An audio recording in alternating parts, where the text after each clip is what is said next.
cosa, entonces lo he hecho más formal dentro de mi tema. Es que a lo mejor sería un buen tema para cuando volvieras de allá. Pero ahí... ¿No está estudiado? De Cataluña. Para España sí. Claro. Pero aquí en Valencia, Castellón. En Valencia. Y lo de siempre. Pues te podría quedar un buen trabajo, una beca, estudiando a lo de Valencia y Castellón, o la Comunidad Valenciana. Solo he escuchado de la persona esta que sin que me hablaste. Sí, que está aquí en Zaragoza. Mi tutor sí ha trabajado mucho ese tema. ¿Ya?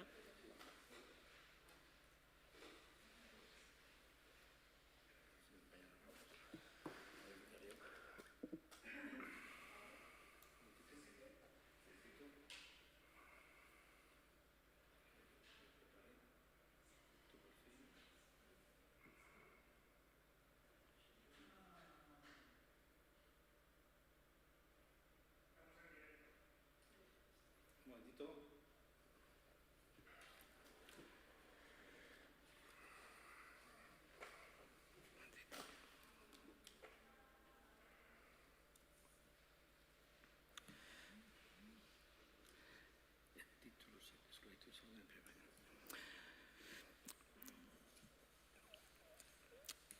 Hola, buenas tardes. Estamos aquí presentando la conferencia, la charla sobre la esclavitud y salud en el Imperio Español. En primer lugar, nos gustaría transmitir nuestro agradecimiento a la Regidoría, a la Concejalía de Cultura, encabezada por Verónica Ruiz, y la colaboración inestimable de Cristina García y también de Laura Tomás, organizando todo lo que es este espacio cultural, que es el Menador. Entonces, nuestro agradecimiento a estas tres personas y a toda la Concejalía de Cultura que nos ha ayudado a hacer esto, y ya les digo que bastante rápido, bastante precipitado, porque nuestro conferenciante afortunadamente es una persona ilustre que ha tenido la suerte y la capacidad para ser merecedora de una beca en Harvard, y a final de mes se nos va. Esperemos que vuelva, porque es muy importante para Castellón tener a mentes tan importantes como la de Reinier Borrego, que hoy nos acompaña. Dicho esto, también quiero transmitir el agradecimiento a la Asociación Viva Cuba, que se ha implicado en esta conferencia, y queremos aportar nuestro granito de arena, porque estamos convencidos de que la integración de la gente no nacida en Castellón tiene que ser bidireccional. Por eso nuestra asociación, por ejemplo, está participando en la Galleta 16, en un sentido, para que los cubanos conozcan la cultura de Castellón, y también en este otro sentido bidireccional, que el castellonense conozca la cultura cubana con trazos de esa historia común que tiene España en Cuba, como es la conferencia que hoy vamos a presentar. ¿Por qué hemos elegido este tema? Pues hemos elegido este tema porque es un tema que en España realmente no se ha tratado mucho, no se ha tenido mucho interés, a nuestro parecer, en iluminarlo, en conocerlo. Tan solo conocemos bien que en la Comunidad Autónoma de Cataluña sí que se han llevado estudios importantes para conocer cuál es esa historia en común alrededor del esclavismo, que han unido, si se puede decir así, la historia de España y de Cuba, y todo lo que ha influenciado esa institución que ha sido la esclavitud en la economía, en la sanidad, como nos va a contar ahora nuestro conferenciante Reinier, pues entre estas dos naciones. Todo eso, pues eso ha llegado hasta nuestros días. Hoy, afortunadamente, los lazos entre esas dos naciones son muy buenos, y sobre todo lo que nos importa aquí, en lo que aportamos desde la Asociación Viva Cuba, es que la relación entre los dos pueblos es muy importante, cordial, y queremos que lo siga siendo. Ya sin más, dejo a mi compañero en tarima, Reinier Borrego, unos trazos de él, porque la verdad, si me pongo a contar el currículum extensísimo que tiene Reinier, es digno de que, oigan, agradecimiento también final a la UGI, porque ha tenido la convicción y la fortuna de encontrar una cabeza tan privilegiada en el mundo como es la de nuestro conferenciante. Ya les digo que él se licenció en La Habana en el 2012 y realizó estudios de cátedra clásico entre el 2000 espero que lo leo, que está en letra muy pequeña y a veces a uno con las lentes.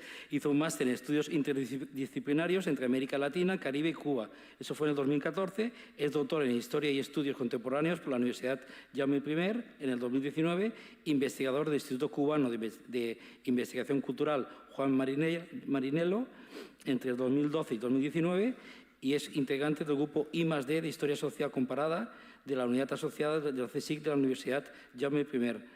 En el 2014 obtuvo una beca del programa Santiago Guixolia de la Generalitat Valenciana para fomento de la investigación científica y en el 2015 la beca Dador que otorga el Instituto Cubano del Libro. Y como les digo, ahora mismo pues también es merecedor de una beca y por la que él ahora nos dará más detalles, pues en breve se nos desplaza a Harvard.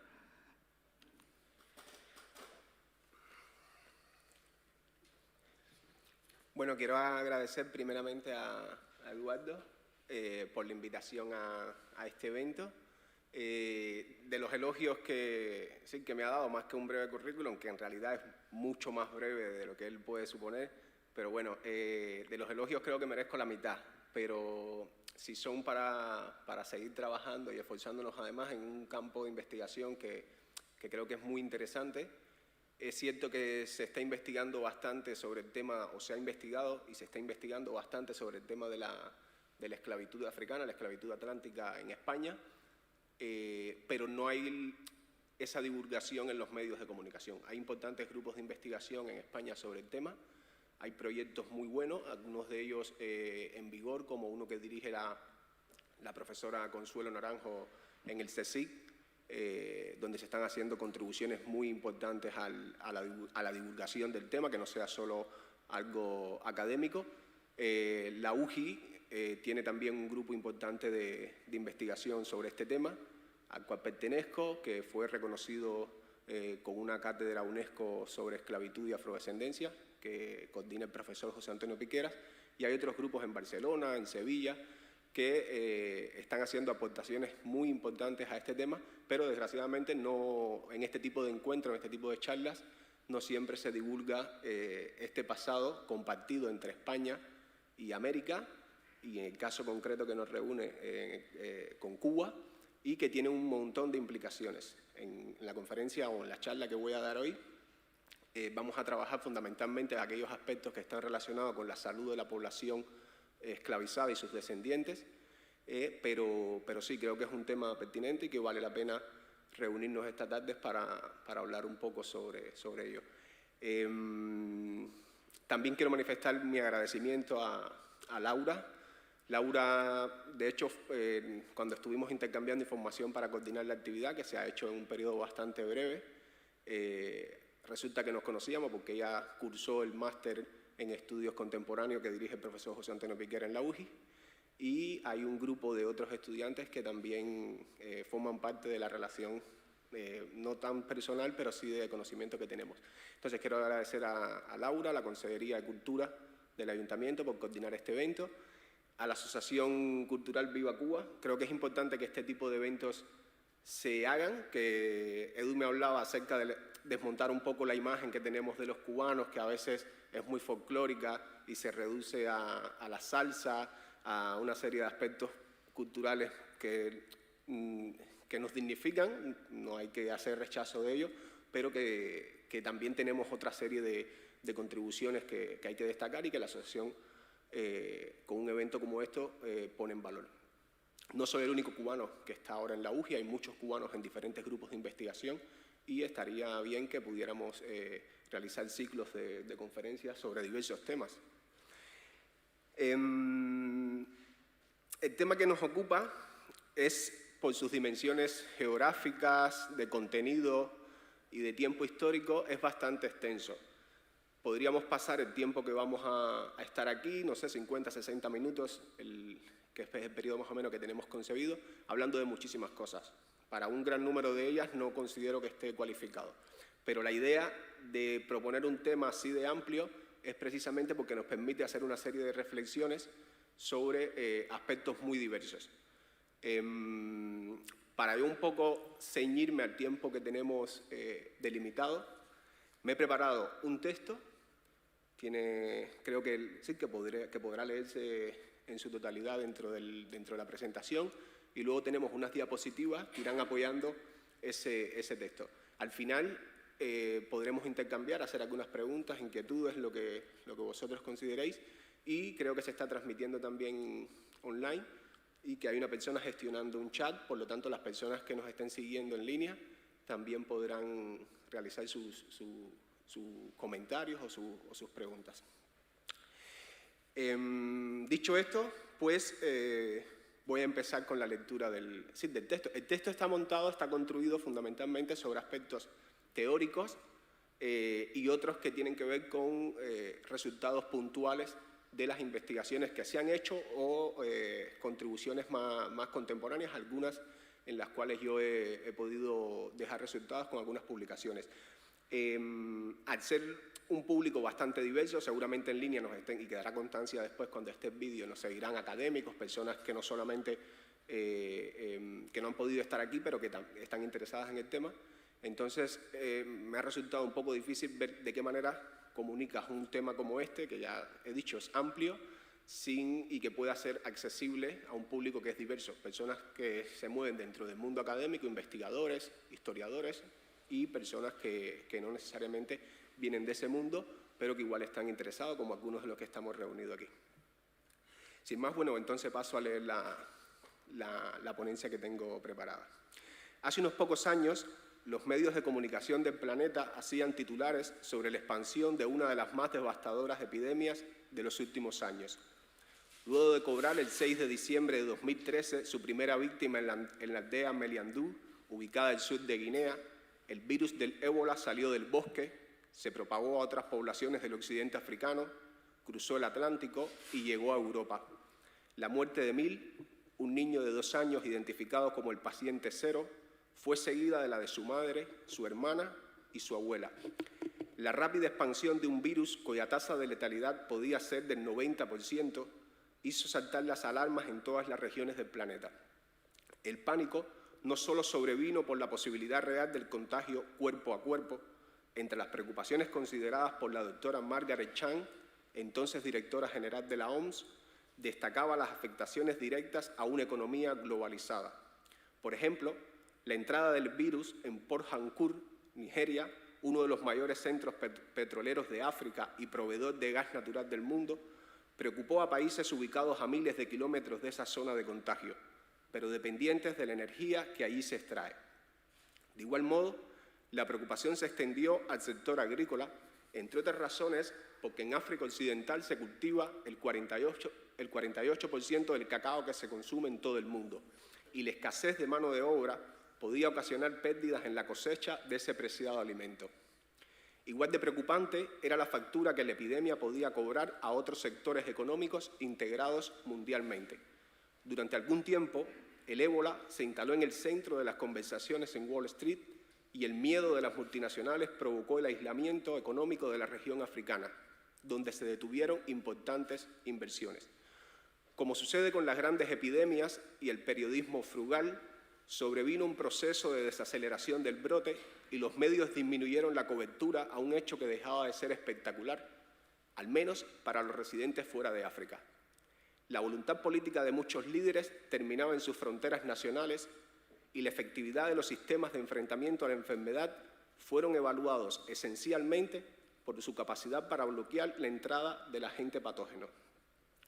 La comprensión del fenómeno obligaba a un ejercicio de reflexión histórica al que no estaban dispuestos quienes se conformaban con vender titulares sobre la posible subida del precio del chocolate.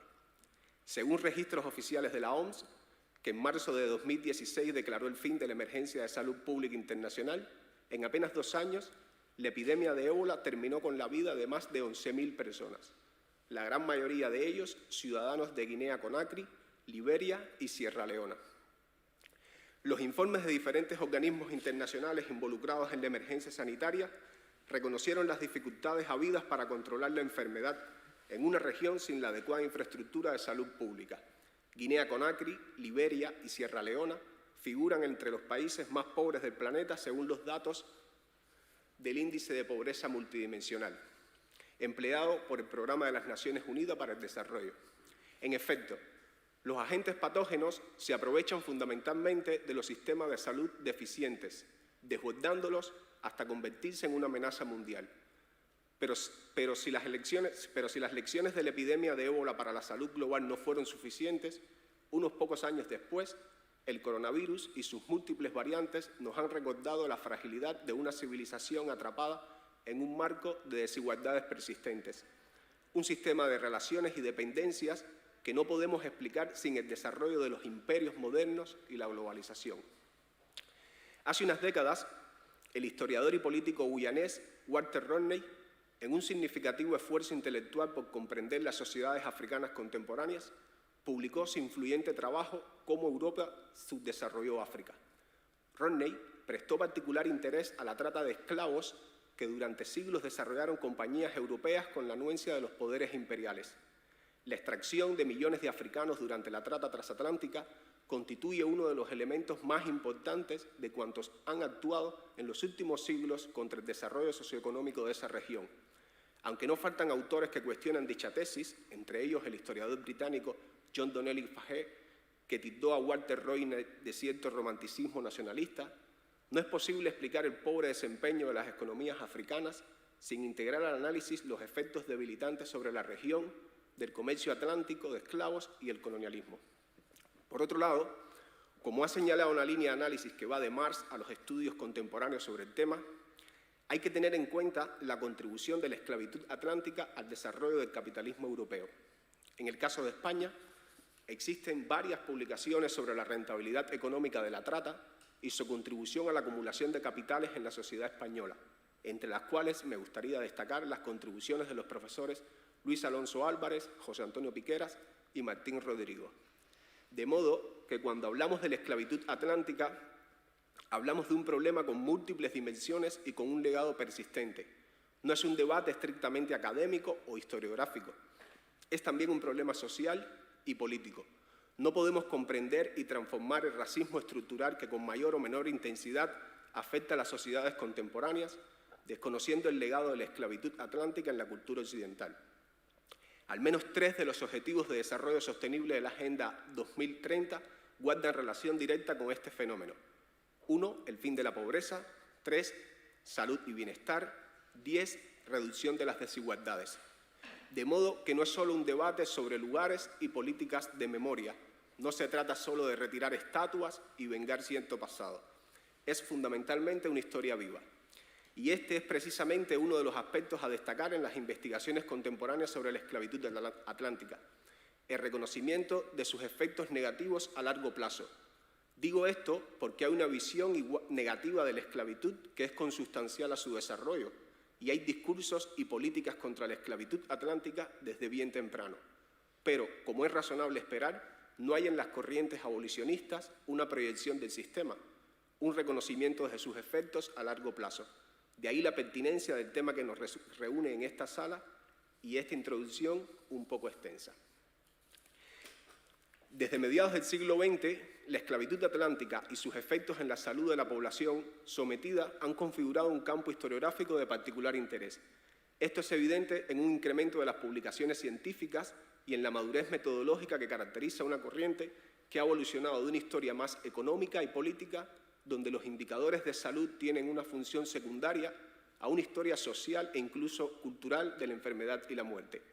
Esa trayectoria ha sido fundamental para comprender la centralidad de la salud en el desempeño de la esclavitud y las relaciones raciales en el mundo atlántico contemporáneo, así como su articulación con las dinámicas más generales de la modernidad científica y del capitalismo médico. Indicadores de mortalidad y morbilidad revelan la forma en la que la esclavitud alteró la relación entre los componentes biológicos y psicosociales de la población sometida y sus descendientes. Por lo general, la salud de la población sometida se mantuvo durante mucho tiempo en los marcos interpretativos consolidados en el siglo XIX por la economía política, las corrientes abolicionistas o la incipiente antropología médica. En consecuencia, eran enfoques contaminados por los fundamentos pseudocientíficos y racistas dominantes en la época. El debate contemporáneo sobre el volumen de africanos importados en América y su distribución regional fue abierto en la década de 1960. Los cálculos realizados por diferentes especialistas oscilan entre los 9.5 millones estimados por Philip Curtin y los 15 millones que sugiere Joseph Inicori. La fuente más usada en la actualidad, que es una fabulosa base de datos disponible en Internet y que fue coordinada en sus inicios por David Eltis y Martin Harber, es este mapa que da una visión general del volumen de africanos transportados, es precisamente de esa base de datos, que es un trabajo fabuloso que se ha venido desarrollando en los últimos años y que nos da una visión bastante general acerca de este movimiento humano de forma forzosa. Y aquí están los principales lugares donde desembarcaron esta población. En términos epidemiológicos, los estudios contemporáneos sobre la enfermedad y la muerte en relación al comercio de esclavos africanos tuvieron un punto de inflexión en 1968, cuando Philip Curtin publicó un innovador artículo sobre el tema. En ese texto, que tuvo continuidad en libros posteriores, adelantó reflexiones novedosas sobre los vínculos entre los flujos de personas y enfermedades a través del Atlántico, así como entre los procesos de colonización y el desarrollo de la medicina tropical. La circulación a través del Atlántico de capitales, mercancías y personas funcionó como canal transmisor de diversas enfermedades, de modo que la enfermedad fue una amenaza constante para personas que se trasladaban entre diferentes entornos geográficos.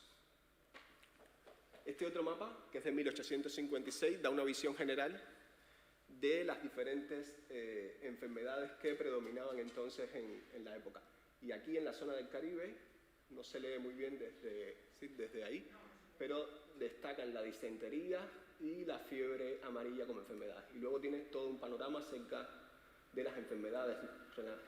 La tuberculosis, por ejemplo, estaba asociada sobre todo a los climas templados y otras enfermedades tropicales que abundaban en la época, como el dengue o la malaria, también están representadas en este mapa. La obra de Keppel abría una línea particular dentro de los estudios de historia ambiental que por entonces se consolidaban. De hecho, los editores de la serie en la que se publicaron algunos trabajos de Keppel eran dos destacados investigadores en esta área, Donald Worcester y Alfred Crosby. Además, tenía un consejo asesor integrado por otros reconocidos especialistas como el científico Ray Bryson, el biólogo Raymond Dasman, la ecofeminista Caroline Merchant y los historiadores William McNeill y Emmanuel Leroy-Ladurie. Este último publicó en 1989 un trabajo que tituló Un concepto, la unificación microbiana del mundo, y sobre el que haremos referencia más adelante. Entre los padecimientos habituales identificados en los diarios de navegación de los barcos de esclavos están la disentería, la viruela, la fiebre amarilla, la neumonía, la gangrena, el cólera, la malaria, la deshidratación y la desnutrición. La ingesta durante periodos prolongados de una dieta deficiente en nutrientes esenciales podía ocasionar enfermedades carenciales como el escorbuto y el beriberi, o debilitar la resistencia a diversos agentes patógenos. Estos factores motivaron desde el siglo XVIII diversas regulaciones por parte de las metrópolis involucradas, como la ley británica Dolben de 1787, con el fin de ajustar el máximo de esclavos a transportar al tonelaje de las embarcaciones, las provisiones de alimentación y agua, e incluso bonificaciones a los capitanes y médicos que pudieran demostrar tasas relativamente bajas de mortalidad en sus trayectos. En un estudio pionero para las colonias españolas, David Chandler destacó la monstruosa mortalidad asociada a la trata de esclavos africanos. Sugiere que durante los 2 primeros siglos los índices de mortalidad en la travesía atlántica oscilaron entre un 25 y un 30%, declinando en el siglo XIX hasta un mínimo del 5%.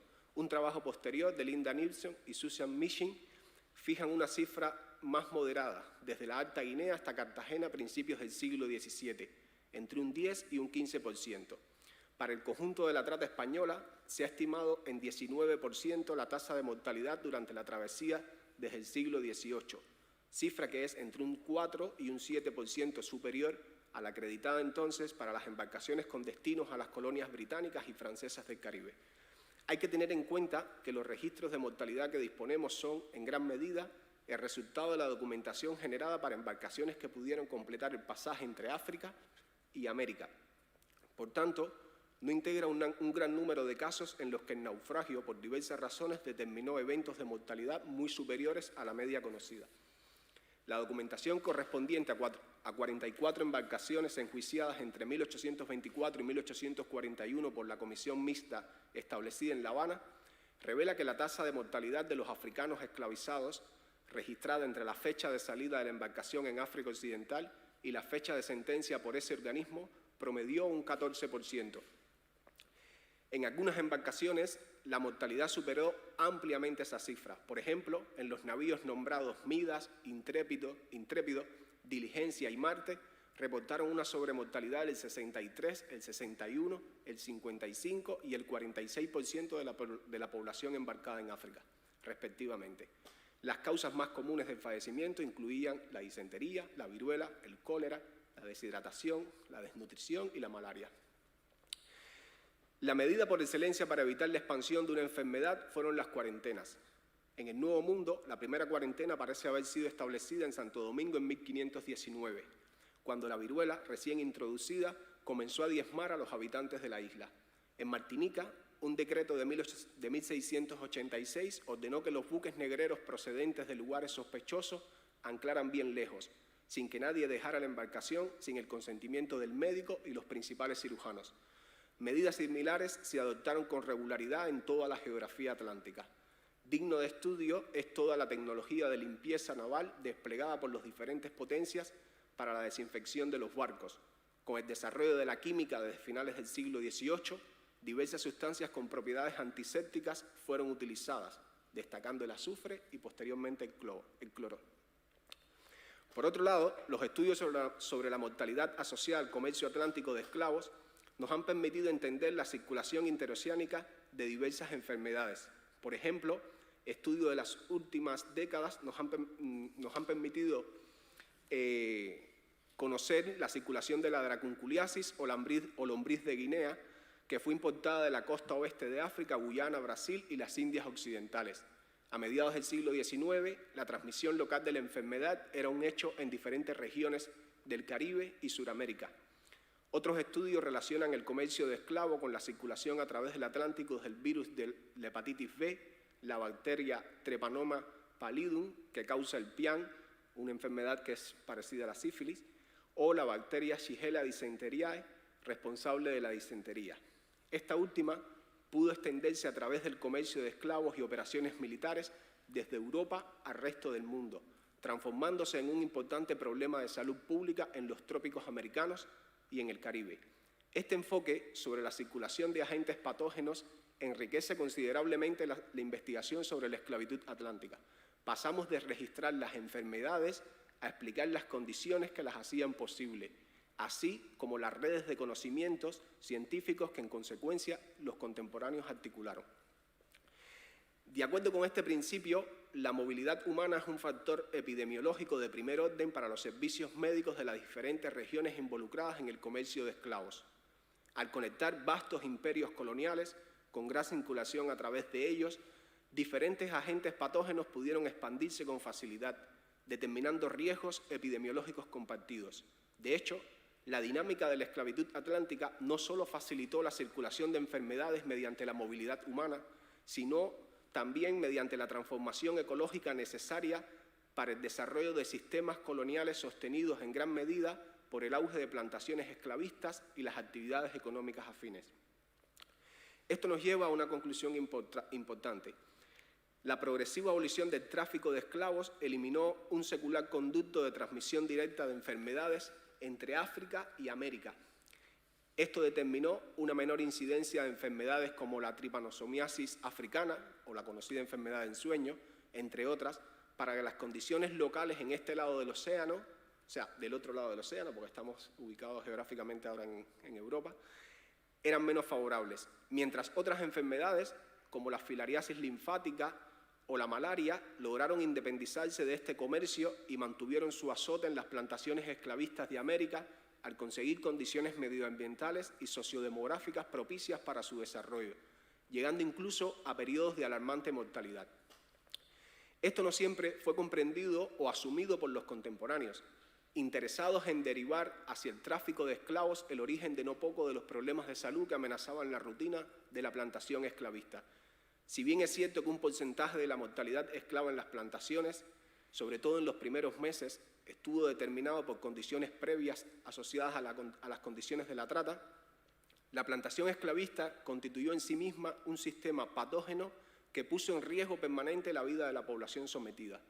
A lo largo del siglo XIX, los debates sobre la enfermedad y las razas se intensificaron. La medicina y la incipiente antropología asumieron las evidencias de cierta inmunidad diferencial como problema epidemiológico de particular interés.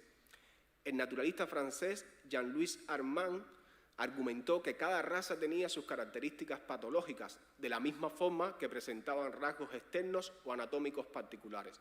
En esta línea se ubican los trabajos publicados por otro médico francés que operó en Cuba durante mucho tiempo, Henri Dumont, que tituló algunos de sus trabajos Investigaciones sobre las enfermedades de la raza que no padecen la fiebre amarilla y estudio preliminar de la enfermedad de los ingenios de azúcar, o Hinchazón de los negros y chinos. O sea, era una manera de resaltar que eran enfermedades típicas de la población africana, de la población esclava de los ingenios cubanos.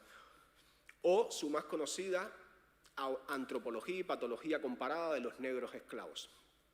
Fue precisamente la fiebre amarilla una de las enfermedades más contaminadas por estas teorías. Hubo incluso quien sostuvo que las secreciones cutáneas y el grosor de la piel de los africanos los protegían contra las picadas de los mosquitos. Pese a la resistencia adquirida a través de los siglos y la inmunidad con formas leves de la enfermedad, la fiebre amarilla era un azote importante en las poblaciones nativas de África Occidental. También lo era el paludismo. Sin embargo, hasta bien entrado el siglo XX, una eminencia de la Facultad de Medicina de la Universidad de Barcelona, como el profesor Eusebio Olivera Aznar, defendía la idea de que la raza de color era indemne al paludismo.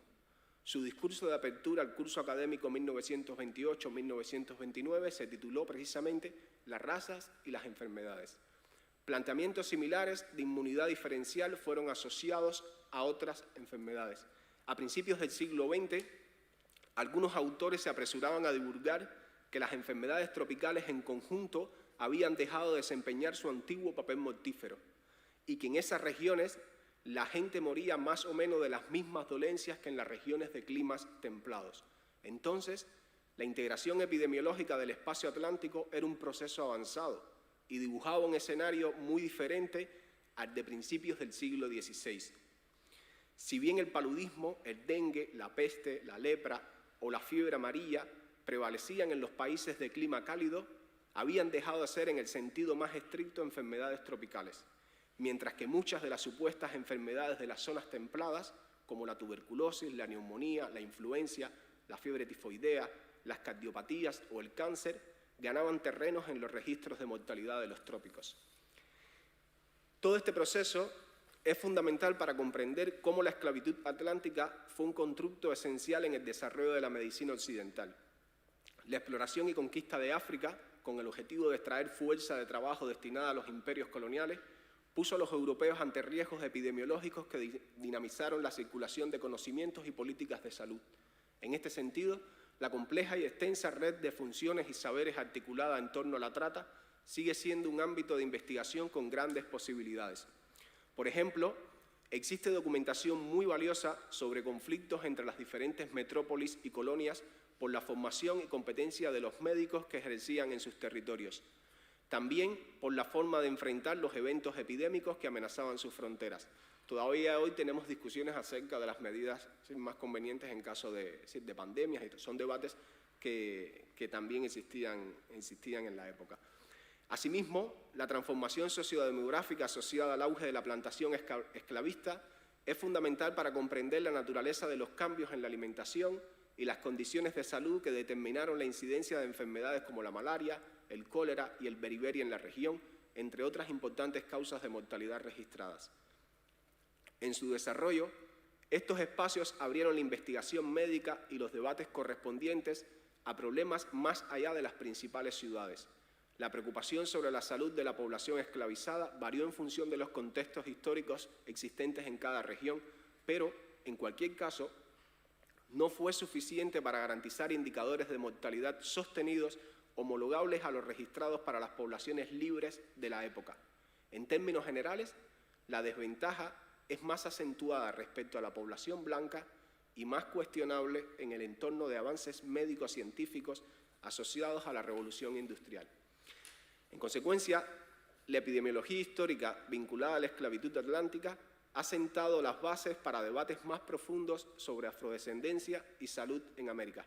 Aunque en la actualidad los afroamericanos pueden esperar vivir más que sus antepasados esclavos, siguen padeciendo profundas desigualdades en indicadores de salud, fenómeno que la Organización Panamericana de Salud, entre otras instituciones, han considerado preocupantes en diferentes informes científicos. Bueno, esta es la parte que corresponde a la presentación.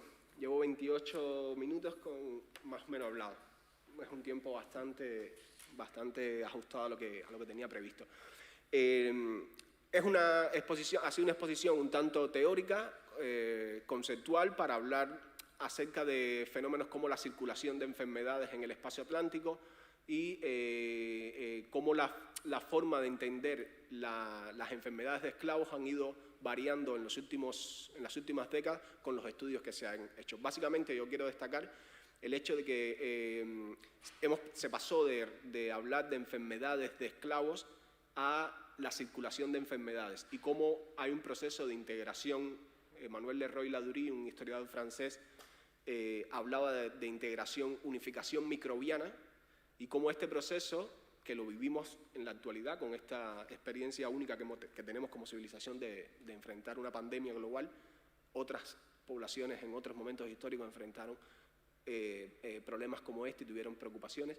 Vemos cómo tenemos riesgos epidemiológicos que son compartidos y cómo esos riesgos epidemiológicos que son compartidos tienen una forma de operar en las sociedades que es básicamente la desigualdad, y cómo la esclavitud atlántica se desarrolla precisamente en un contexto de integración o de unificación microbiana, y las desigualdades resultantes de ese fenómeno que es la esclavitud son fundamentales para entender la forma diferencial en que inciden las diferentes enfermedades. Visto esto, ahora vamos a pasar a discutir algunos de los resultados que tenemos en la investigación que hemos ido desarrollando.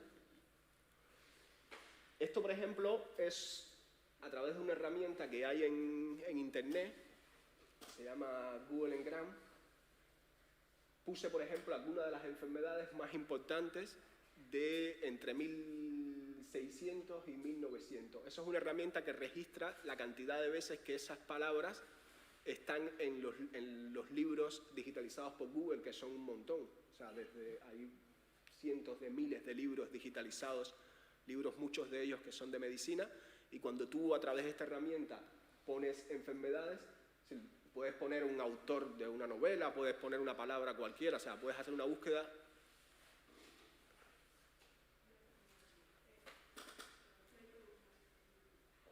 ¿Sí?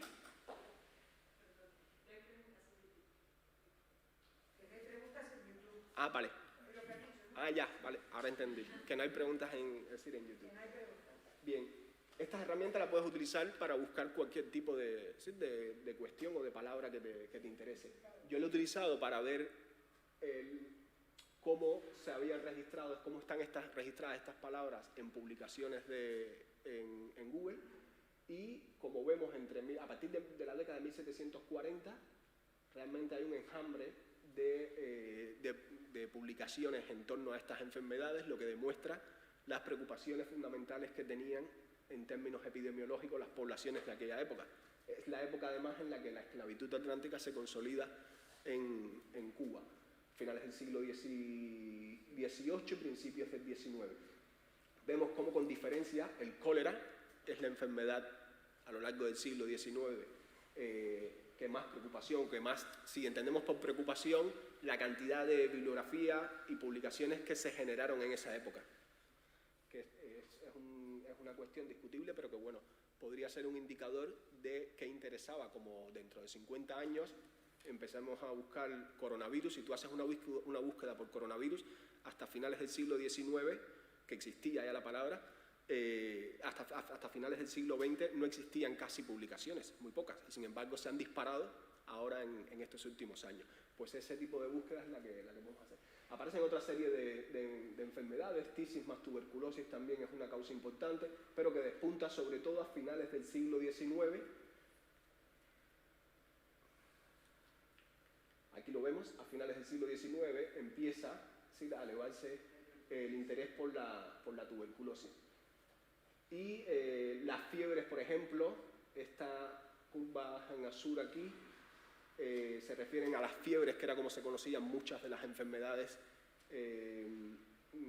febriles de aquella época, y después esto se descompone y un poco se empieza a hablar de fiebre amarilla, de malaria, de diferentes enfermedades. Y hay enfermedades que tienen una incidencia también importante, aunque menor, como el escorbuto o el beriberi, que también están representadas aquí.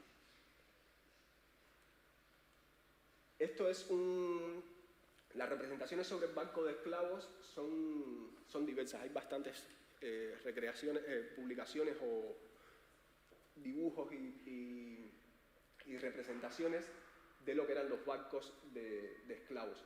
Esta es justo de un pintor español, es pintor y grabador, se especializó en la temática naval y hizo estos dibujos representando barcos de esclavos. Son, como ven, navegaciones, estas representaciones son bastante endebles.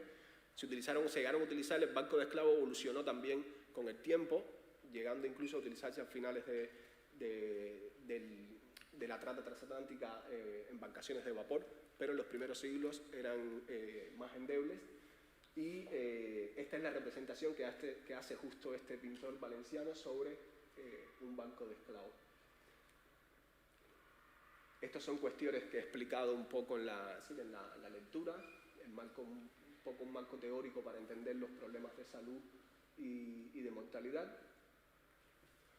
Esto es un grupo, solo una representación de un grupo de publicaciones que han aparecido, o sea, publicaciones ya algunas con más tiempo, desde 1960, como esta de Kenneth Keppel, y publicaciones algunas más recientes, del año pasado incluso, como esta compilación de trabajos sobre medicina y esclavitud en el espacio atlántico. Y realmente es un campo de estudio que se ha ido haciendo a sí mismo, y las publicaciones en la actualidad sobre los temas de salud y esclavitud son muchísimas. Estos son apenas algunos de los trabajos más importantes. Algunos, ya digo, son trabajos clásicos que recogen aspectos de salud, y otros son publicaciones más recientes, pero es solo una pequeña representación porque hay una discusión importante también en revistas científicas y todo sobre el tema. Algunos resultados. Cuando yo he trabajado los temas de salud de la población esclava, básicamente en Cuba, que es el territorio español donde la esclavitud tuvo un peso más importante, y fue además el último del territorio español en abolirla en 1886, he trabajado fundamentalmente con registros de enterramientos, son registros parroquiales de enterramientos de la población esclavizada. Cada una de estos pequeños bloques son personas el registro de una persona, como se registra ahora en los registros civiles. Están los datos de la persona que ha fallecido, y normalmente se recoge el nombre, la condición social que tenía, si era esclavos que se hacían en libros aparte. La población blanca se registraba en libros aparte, no se registraban en los mismos libros. Entonces aquí estos son registros para la población de color, y pueden ser libres o esclavos. Algunos de los libres pudieron ser libres de origen, o sea, pudieron ser personas que fueron esclavizadas en un principio y luego obtuvieron la libertad, pero esto es una fuente bastante rica para entender algunas cuestiones relacionadas con las condiciones de vida de esta población, en este caso concreto en Cuba. Y esta es la fuente, que es un proyecto magnífico también que coordina la profesora Jane Landers en Vanderbilt University, donde hay un montón de libros de este tipo registrados para diferentes zonas de Cuba, incluso para determinadas áreas del Caribe. Y realmente es un esfuerzo muy valioso porque de lo contrario serían fuentes que se perderían. No pudiéramos hacer ni este tipo de estudios ni otros. De esas fuentes, por ejemplo, cuando analizamos, a partir de esas fuentes construí una base de datos que en este caso tiene representado unos 2.350 registros de enterramiento. Cada uno de esos bloquecitos, llevados a un Excel, descompuesta cada una de las variables fundamentales, el nombre de la persona, la edad que tenía. Es un trabajo realmente bastante complicado, pero bueno, que merece la pena para tener algunos resultados de investigación como estos que presento. De esa muestra, el 23%, por ejemplo, de los registros eran de personas que tenían 1 año o menos. Son registros de la década del periodo entre 1850 y 1870. O sea, casi la cuarta parte de los 2.350 registros correspondieron a personas que tenían menos de 1 año, lo que habla de uno de los aspectos fundamentales de aquellas sociedades, que es la monstruosa mortalidad infantil que tenían. Por mucho que los esfuerzos a veces de los plantadores fueran de conservar a los esclavos, a los hijos de las esclavas, por determinados intereses que tenían, lo cierto es que no siempre se conseguía. Lo habitual era que muchas de estas muertes, que muchos de estos embarazos terminaran en muerte. También la mortalidad es acentuada entre los 20 y 29 y los 30 y los 39 años, que es una edad productiva importante. Estos son registros de mortalidad, pero de los libros de contabilidad de un ingenio, en este caso los ingenios de Julián Zulueta, que fue uno de los grandes esclavistas de Cuba. Y aquí vemos, por ejemplo, cómo se registra el nacimiento de... Aquí se registra el nacimiento de Cándido, hija de Juana, y este es el folio 433, y en el folio 434 pues se registra la defunción a los 2 días de nacido de Cándido. Es un poco lo que veníamos hablando en la fuente anterior, registrado en un libro concreto de contabilidad de uno de los ingenios. Aquí, aquí, Archivo Nacional. Son archivos. Esto es una fuente del Archivo Nacional de Cuba. Son registros, o sea, el trabajo del historiador, normalmente trabajamos con este tipo de archivos. Vamos allí, buscamos documentaciones sobre las poblaciones del pasado. En este caso, a mí lo que me han interesado son los problemas de salud y de mortalidad. Pero sí son instituciones que conservan esta documentación y a través de esa documentación podemos saber investigar estos problemas y saber de qué morían, cómo morían, en este caso que son los problemas que a mí me interesan. Hay otra serie de cosas que se pueden investigar, pero sí son fuentes, esta en particular del Archivo Nacional de Cuba. Esto es un poco una publicación que aprovecho para difundir, se llama Sometidos a esclavitud, los africanos y sus descendientes en el Caribe hispano, que es una publicación reciente coordinada por Consuelo Naranjo. Ahí hay un artículo, un capítulo que firmé yo, sobre precisamente la mortalidad de la población esclava a través del análisis de estas fuentes, y esto es un poco una representación de la rutina con la que se repetían la mortalidad de niños dentro de las plantaciones y de la sociedad esclavista en Cuba. Algunas madres incluso tenían en un año, en años sucesivos perdían diferentes embarazos o hijos de diferentes edades. Esto, basado en esas mismas fuentes, es una estructura también comparada a los enterramientos, atendiendo a la edad y a la condición social, en este caso separados los esclavos de los libres. Y vemos, en el caso de la población esclava, por ejemplo, la mortalidad de menos de un año se reduce, pero hay que recordar que mucho de la población esclava que entra en Cuba es adulta. O sea, entonces esto explica el hecho de que en el caso de la población libre de color, la mortalidad en menos de un año, por lo menos registrada con esa fuente, sea ligeramente superior, aunque me parece que el 9% sigues hablando bastante mal de la capacidad reproductiva de la población esclava en estas condiciones.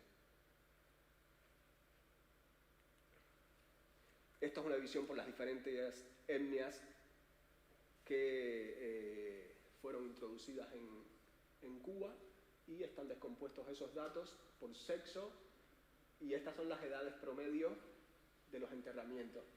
O sea, cuál es la edad promedio de los enterramientos para cada una de las etnias. Hay diferencias importantes dentro de las diferentes etnias que hemos identificado.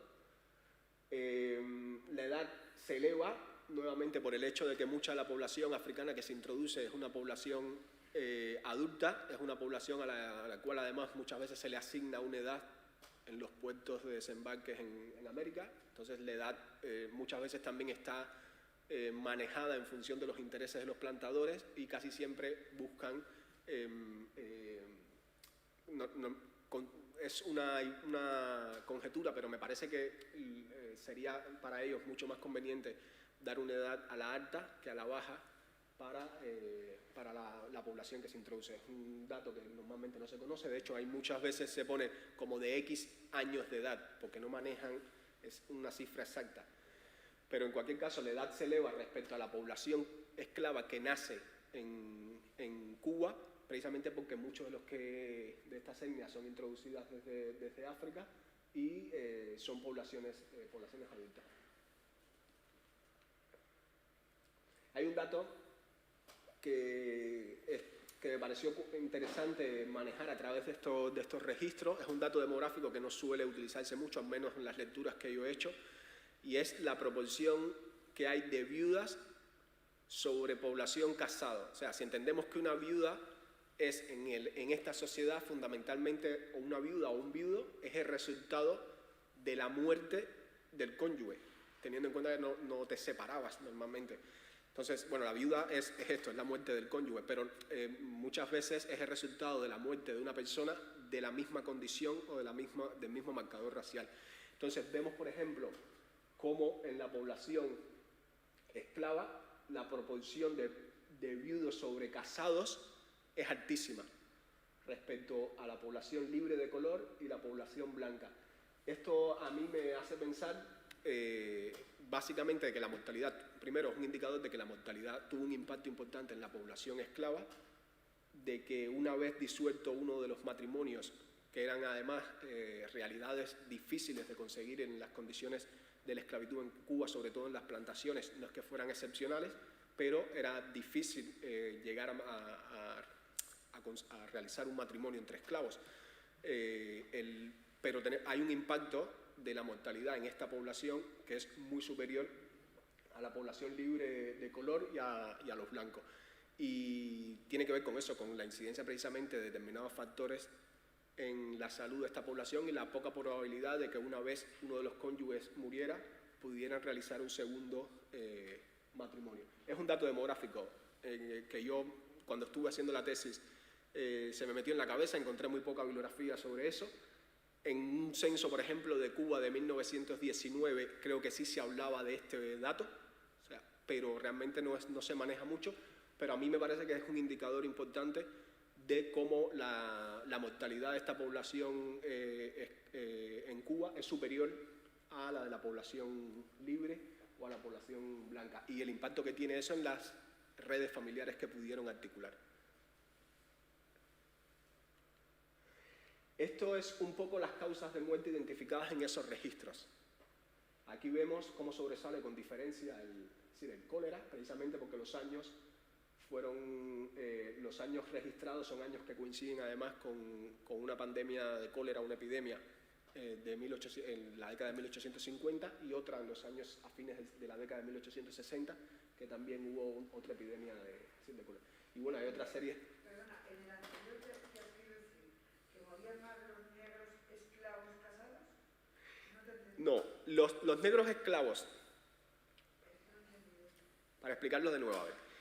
El matrimonio entre esclavos era una realidad bastante difícil si lo comparamos con la población libre o la población blanca. O sea, realizar matrimonios entre la población libre, aunque fuera de color, y la población, cuando hablamos de población libre, hablamos de población libre de color, y la población blanca, que es libre, entre estos dos sectores es más fácil conseguir un matrimonio. Para los esclavos era un poco más difícil, no es que fuera excepcional, hay todo un debate en torno a si los matrimonios eran promovidos o no dentro de las plantaciones, pero lo cierto es que se producían en menor número que en el resto de las poblaciones. Eso es un primer dato. Si un matrimonio se disuelve por la muerte del cónyuge, la persona que queda, o sea, es viuda. La proporción de viudos, o sea, que tenemos en la población esclava, que solo la puedes comparar con la población que se casa, porque un viudo solo puede ser el resultado del fin de un matrimonio. La proporción de viudos que hay en la población esclava es muy superior, es el doble casi a la población libre y es el doble, es decir, casi el triple, no tengo calculadora ahora, o sea, pero es muy superior a la blanca. Esto significa que, primero, es difícil para los esclavos realizar un matrimonio, pero que una vez realizado el matrimonio, la probabilidad de que uno de los dos muera es muy superior a la que tiene la población libre de color a la población blanca. Hay diferentes factores. Puede influir la edad con la que consiguen los matrimonios, ellos, que puede ser una edad mucho más tardía. Puede influir el hecho de que una vez disuelto el matrimonio por muerte de uno de los cónyuges, sea mucho más difícil para ellos obtener un segundo sin matrimonio, o sea, volverse a casar, porque claro, si tú eres viuda, pero te vuelves a casar, entonces dejas de figurar como viuda en los registros. Entonces puede pasar. Pero en cualquier caso, a mí lo que me pareció interesante es que es un indicador primero del impacto de la mortalidad en esta población y la desventaja que eso supone para establecer vínculos familiares que puedan ser estables. Uno es el otro es el hecho, es decir, de que la mortalidad infantil también es muy importante. Entonces, cuando a los plantadores, por ejemplo, estas cuestiones les preocupaban, prácticamente en términos de rentabilidad económica.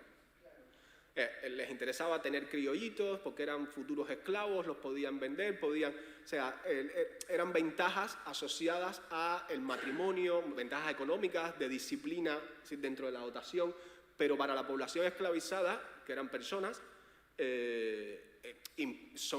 implican traumas, implican, es decir, problemas afectivos, emocionales, que muchas veces no se piensan porque los seguimos mirando muchas veces como se miraban en el siglo XIX, como cosas, como objetos. Entonces, a mí lo que me preocupaba era la regularidad con que la muerte podría destrozar unidades familiares de esclavos, ya sea a través de la muerte de los hijos o a través de la muerte de los cónyuges. ¿Lo entiendes, Rosa? Esto ahora, un poco, es un dato que a mí y con mi tutor lo estuvimos discutiendo varias veces y yo un poco me obsesioné con el dato porque me pareció un poco interesante, pero realmente encontré bibliografía demográfica sobre este indicador poca y luego daba un poco de dolor de cabeza tener que explicarlo. Estas son, bueno, algunas de las enfermedades registradas, son diversas. Lo importante cuando registramos las enfermedades es también dejar de hablar de enfermedades, ¿sí?, de negros. Esas polémicas acerca de las enfermedades y las razas que, como en una parte de la ponencia leía, en el caso de España estuvieron hasta muy entrado, muy avanzado el siglo XX. Este profesor, que era una eminencia de la Facultad de Medicina de Barcelona, seguía en 1928 hablando de las enfermedades y las razas. Incluso el debate perduró un poco más allá, y no solamente más allá de esa fecha, y no solamente en España. A mí lo que me parece correcto es hablar de enfermedades que afectan de manera diferencial a estas poblaciones, pero por causas que no son estrictamente biológicas. O sea, son por condiciones sociales, por la manera en la que el entorno incide en ellas. Entonces,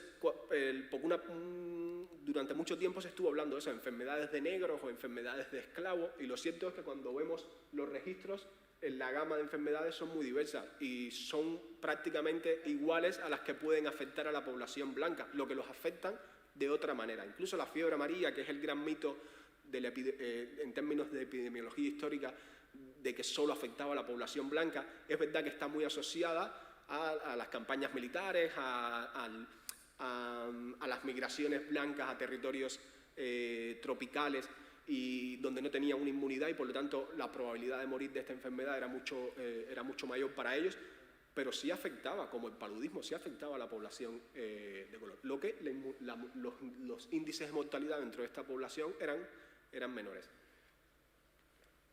Esto es una enfermedad, Frambesia, esto es esto es del siglo XX, ¿vale? Son fuentes de la Oficina Sanitaria Panamericana, o sea, lo que es ahora la Organización Panamericana de Salud, y son imágenes de esta enfermedad que también existen registros en el siglo XVIII, pero esto es en Haití, Frambesia. Es un trabajo que desarrolló la misión Rockefeller en los años 20 en Haití y es un poco, claro, no tenemos en el siglo XIX, a veces nos cuesta visualizar un poco cómo eran estas enfermedades, pero esto era con lo que convivían. Esto es otro trabajo también para Haití, siglo XX, donde podemos ver el impacto de la disentería, por ejemplo.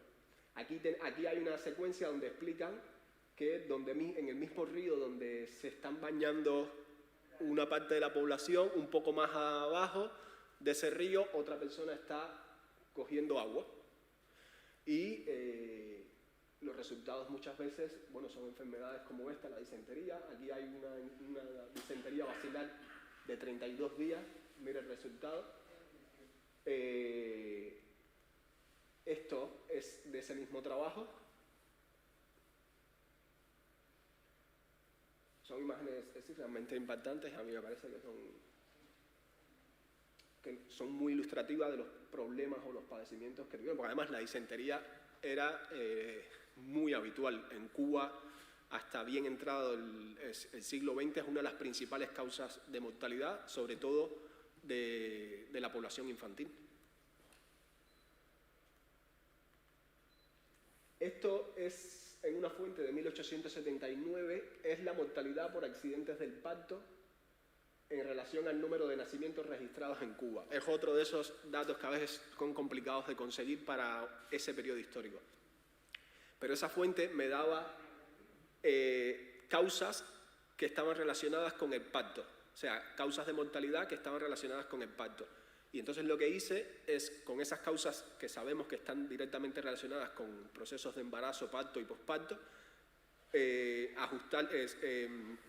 calcularlas en función del número de nacimientos que habían para cada una de estas categorías, la población blanca de color y su conjunto en 1879 en Cuba, y lo que obtenemos es que, por ejemplo, en Matanzas, la mortalidad por accidentes del parto o enfermedades asociadas a procesos de embarazo, parto y posparto eran muy superiores. En 1879 el peso de la esclavitud en Matanzas era importante y vemos como ahí la población de color, en casi todas las regiones donde la esclavitud era importante, la mortalidad por accidentes del parto en la población de color es superior a la de la población blanca. Esto es un anuncio publicitario, o sea, un anuncio en prensa, acerca de unas píldoras, también de la década de 1870, contra el beriberi. Beriberi es una enfermedad que en la época estaba asociada fundamentalmente a las poblaciones de Asia. Era una enfermedad, después hemos sabido que es una enfermedad que está asociada a la deficiencia de vitamina B1 o tiamina. Es una enfermedad que no tenía un impacto tan importante en la mortalidad general de la población como podían ser la tuberculosis, las fiebres, incluyendo el paludismo o la disentería, pero que podía tener ciclos epidémicos con importantes puntos de mortalidad en contextos muy puntuales. Investigando esto nos dimos cuenta que en Cuba, por ejemplo, las epidemias registradas de beriberi están asociadas fundamentalmente a la población esclava. La mayoría de los registros de mortalidad que encontramos por esta causa es de población esclava y sobre todo en Matanzas, que es donde hay un predominio de la plantación esclavista. Y la hipótesis que sugeríamos es que precisamente estas poblaciones al tener un menor control sobre la alimentación, sobre su alimentación, eran más dependientes de los alimentos que les daban en las plantaciones, tenían una menor capacidad de enriquecerla. Esto a la altura de 1840, 50, 60, 70 en Cuba, que es una época de consolidación de la plantación esclavista. En la época preplantacionista hay un debate también acerca de la capacidad de estas personas para obtener otra serie de productos que les permitían enriquecer su alimentación, pero lo cierto es que en la época de consolidación de la plantación esclavista, en las poblaciones esclavas residentes sobre todo en zonas azucareras, el control sobre la alimentación parece haber sido bastante limitado y esto derivó en problemas nutricionales importantes. Uno de ellos es la deficiencia de vitamina B1 y cuando llegaba a ser crónico, pues sí, resultaba en muerte. Y lo otro que es importante en esta enfermedad es que muchas veces estaba asociado a la población adulta, fundamentalmente se registraba, pero en la población infantil parece que pudo haber sido también importante, determinando mucha de la mortalidad infantil o de la mortalidad de las esclavas embarazadas por estas deficiencias, porque a esa edad puede ser grave, pero en aquella época no se tenía ese conocimiento, o sea, no se registra como una causa de mortalidad infantil importante, pero pudo haber sido uno de los detonantes de la mortalidad infantil en la época.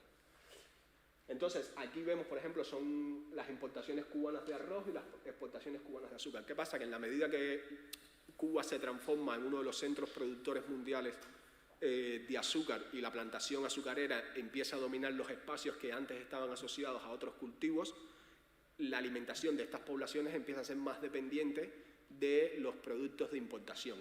Uno de los productos que entra con fuerza en el siglo XIX en Cuba y que se ha quedado hasta la actualidad, los cubanos lo sabemos, y los que estáis aquí, que si habéis ido a Cuba, sabéis que los cubanos comemos mucho arroz, que es uno de los cereales sí, que están... Bueno, aquí en España, en la Comunidad Valenciana, se come bastante arroz también, pero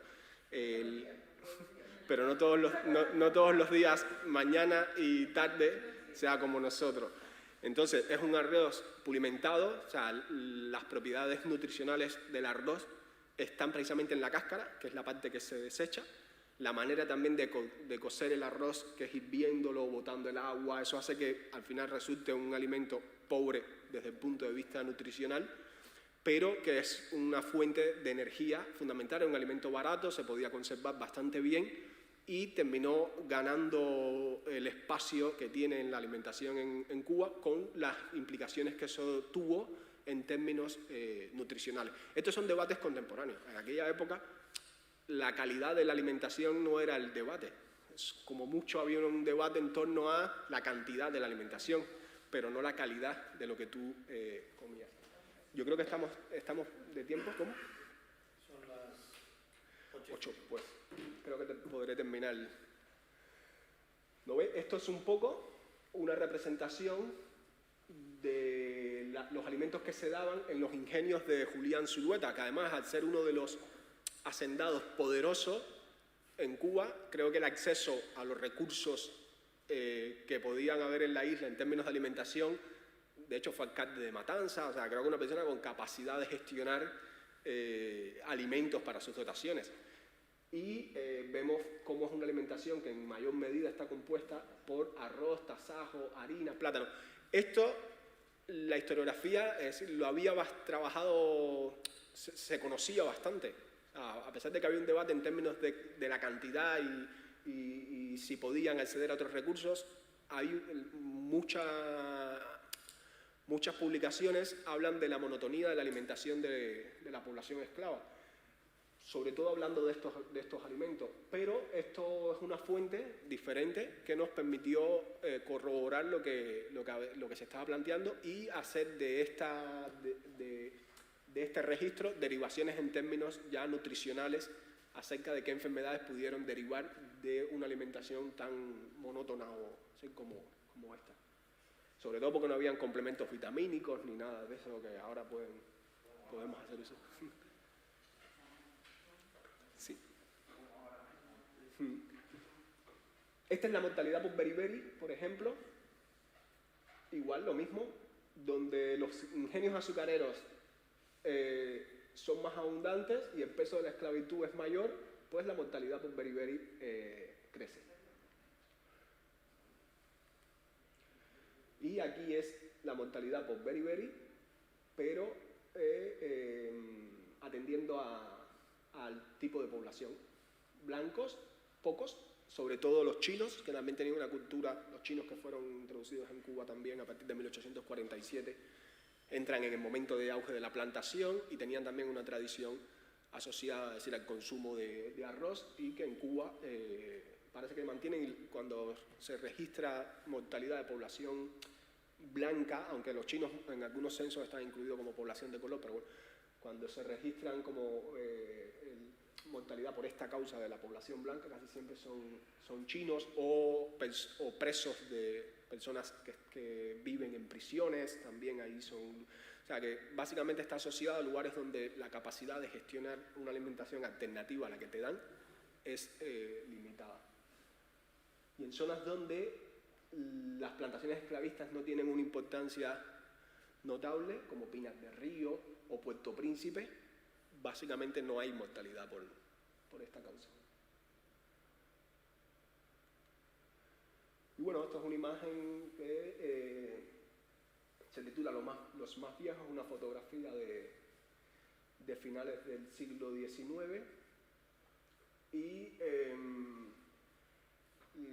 a mí, cuando la vi, lo que me sugería era el esfuerzo que había que hacer, que tenía que hacer esta población para llegar a una edad como esta. A las personas mayores, los esclavos mayores no eran raros, o sea, no era una rareza que llegaran a una edad avanzada, pero se llegaba a esa edad, por lo general, era un porciento, por ejemplo, en 1862 creo que solo el 6% de la población esclava tenía más de 60 años. O sea, era un porciento bajo, pero sobre todo el esfuerzo vital que estas poblaciones tenían que hacer para, en las condiciones en las que habían vivido, llegar a esta edad. Entonces, con esta imagen, bueno, termino sin la presentación. Muchas gracias, creo que me dio tiempo tanto leerle el texto preparado como...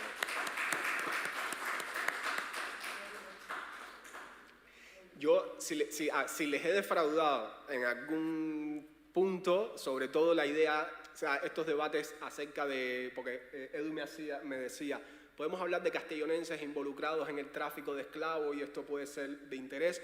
Lo dejaremos pendiente también para otras presentaciones. Hay personas que han trabajado precisamente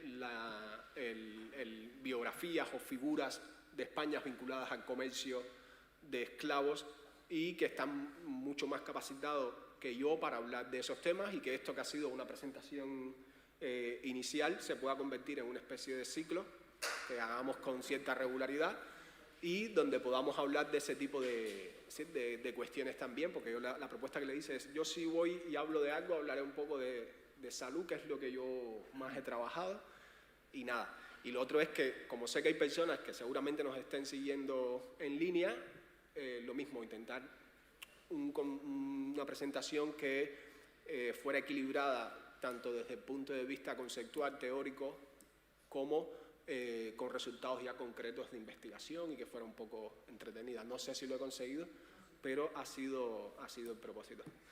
Y muchas gracias. Si hay alguna cuestión,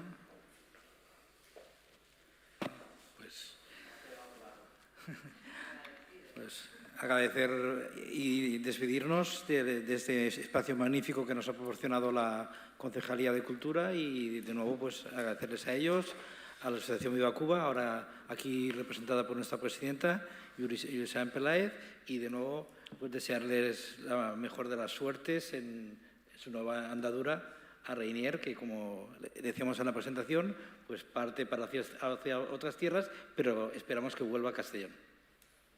Volveré seguro.